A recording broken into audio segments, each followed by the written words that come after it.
yung sapa ng ating pinagkukuhanan ng tubig. Ayan, malamig-lamig siya. Maraming puno. Ayan, daming puno ng mga kahoy. Ayan guys, kahit dito rin sa kabila, mapuno rin. Ayan,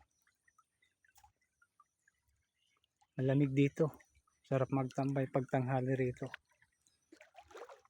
Tambay-tambay tayo rito. Ayan, malayo yung bako natin nandun, kaya dito muna tayo magpalamig habang malayo pang ating lalakarin.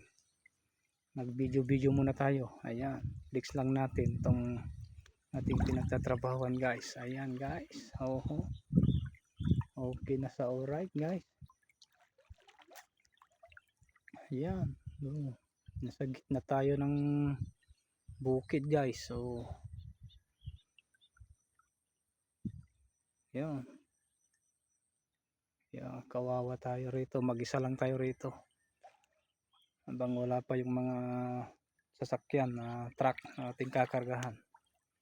Video muna lang tayo guys. Ayan, konting sipag na lang, tayo po rin ay nakakahon din sa hirap at sa ginhawa. Ayan, konting sipag. Wala kang sipag ay hindi ka mabubuhay.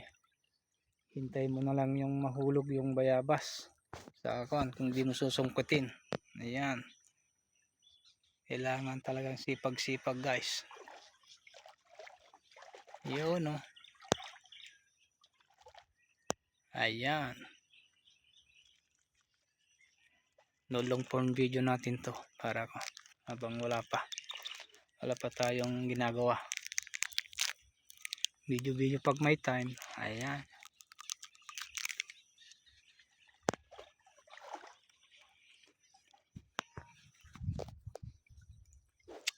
ang linis ng tubig guys. Malinaw na malinaw. Ayan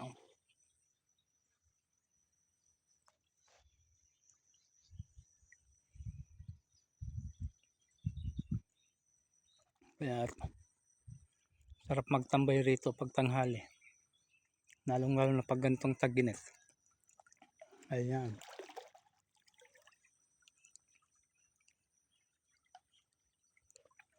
ngayon dahil tayo na papunta na ron sa ating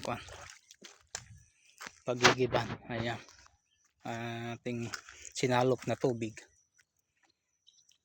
Ayan hanggang dyan pa yung hukay natin. Ito pa maluwang-luwang pa to.